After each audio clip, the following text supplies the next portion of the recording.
Hizkia Krisnamukti, NIM 191113048. Di workshop ini saya job desk-nya yaitu mensolder dan belanja. Sekian dari saya, terima kasih. Perkenalkan, nama saya Gustinus Valentinus Imalar dengan NIM 191113036. Di workshop kali ini job desk saya adalah program. Sekian, terima kasih. Perkenalkan, nama saya Nicholas Nugros Bilikus Sasanko, NIM 1911308. Di workshop kali ini job desk saya adalah bagian program dan wiring.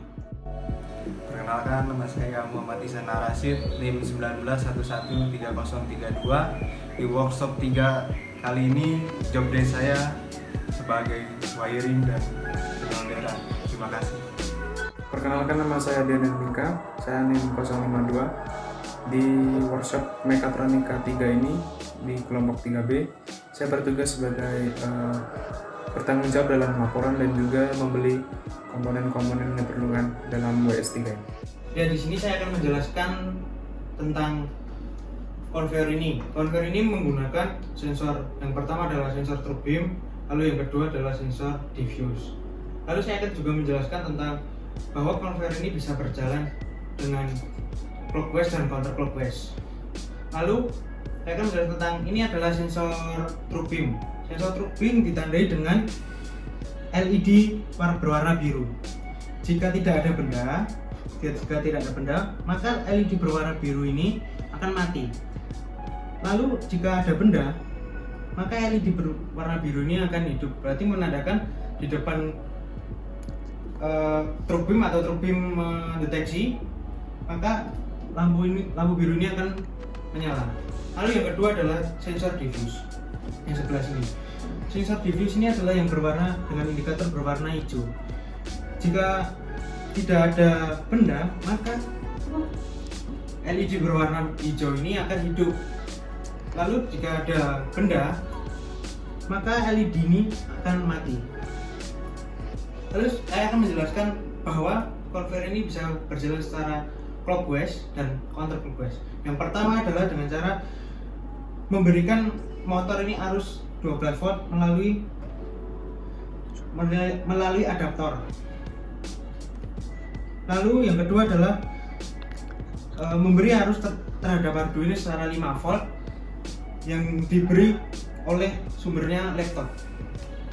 Maka saya akan menjelaskan secara counterclockwise dan clockwise. Yang pertama, menyalakan lampu 12 volt. Ini berjalan secara clockwise dan akan kembali menjadi counterclockwise. Ini saya membawa benda untuk membuktikan bahwa conveyor ini berjalan secara stabil.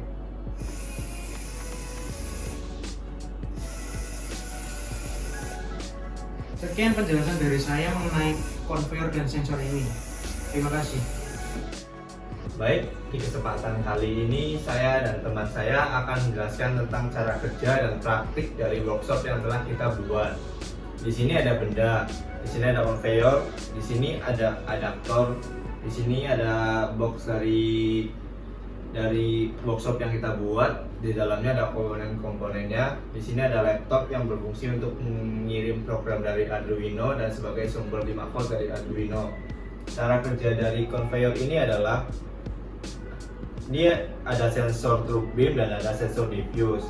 Jika kita masukkan benda ini di sini atau benda ini terdeteksi oleh sensor di true beam dan kita pencet tombol start, maka conveyor akan bergerak ke sensor diffuse.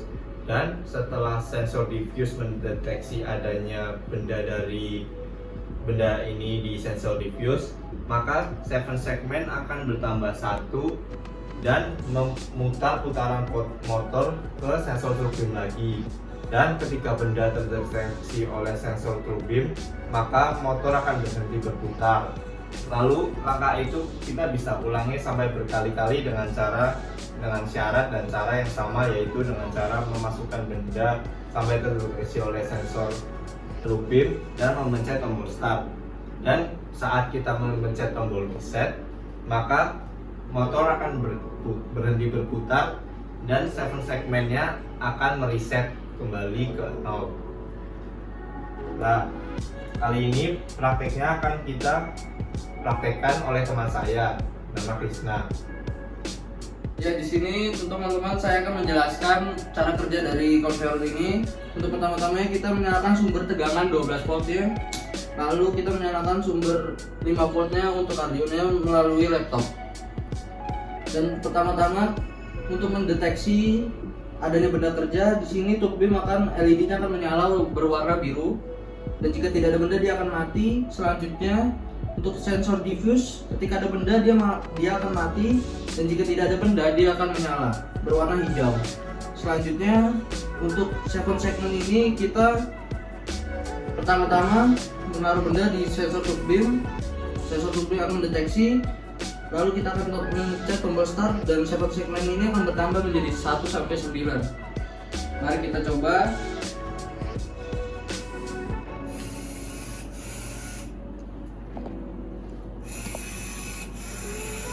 Ya, ketika benda kerja sampai di sensor diffuse, maka 7 segmen ini akan bertambah menjadi 1, atau selanjutnya ketika benda balik lagi ke sensor turbin, maka benda akan berhenti.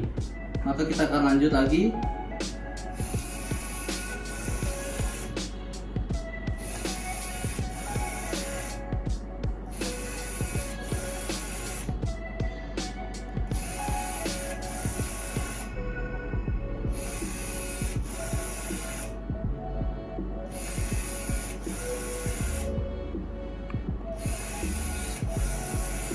Ya, ketika sudah sampai 9, mari kita reset dengan mencet tombol ini, dan 7 segmen akan mereset menjadi 0. Setelah kita reset, maka jika kita ingin mengulanginya lagi ke 1, maka kita menggunakan angka yang sama, yaitu mencet tombol 1, tombol start, maka 7 segmen ini akan bertambah lagi 1, 2. Oke. Sekian dari saya. Terima kasih.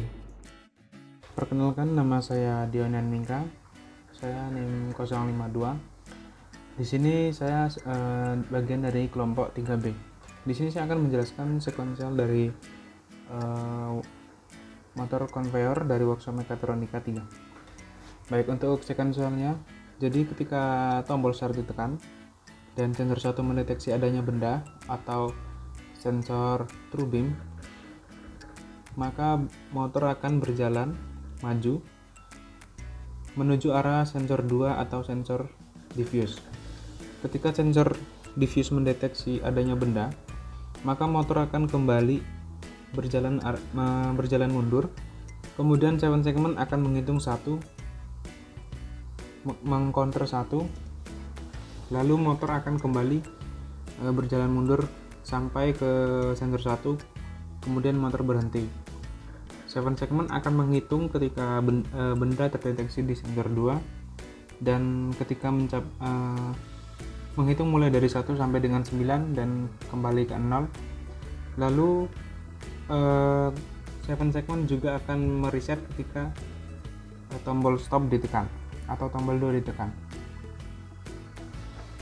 Kemudian ini adalah hasil dari video motor conveyor yang telah diprogram.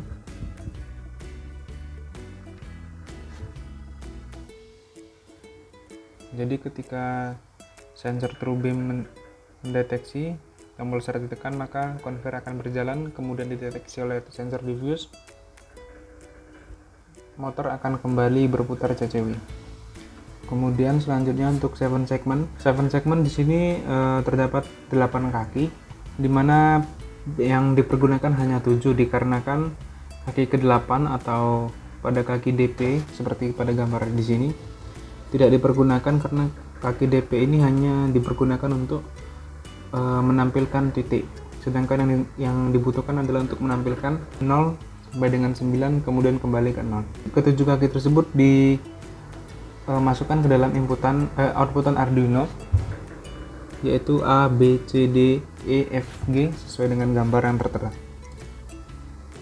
Kemudian untuk cara menampilkan grafik PID atau grafik PWM motor, output motor,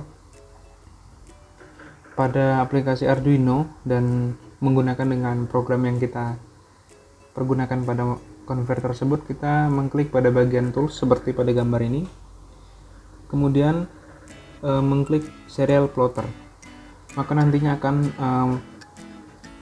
terdapat tampilan grafik yang menampilkan respon motor terhadap beban. Sekian dari saya, terima kasih. Kenalkan, nama saya Muhammad Ihsan Arasid. Di sini saya akan menjelaskan grafik PID. Nah, pada garis biru itu adalah set point, lalu garis merah adalah PID, kemudian garis hijau adalah PWM. PWM berfungsi untuk mengontrol daya power supply dan difungsikan sebagai pengatur gerak perangkat elektrik. Contohnya motor. Sistem ini adalah sistem digital yang mana lebih efisien. Kemudian fungsi set point adalah untuk mengatur kecepatan yang ditentukan ketika berjalan dan terbebani oleh beban. Lalu fungsi PID merupakan controller untuk menentukan presisi suatu sistem instrumentasi dengan karakteristik adanya umpan balik pada sistem tersebut, dan sistem ini banyak dipakai di industri. Nah, pada gambar yang pertama adalah grafik tanpa beban. Grafik sistemnya akan seperti itu. Lalu ketika dikasih beban, maka grafiknya akan sendirinya berubah.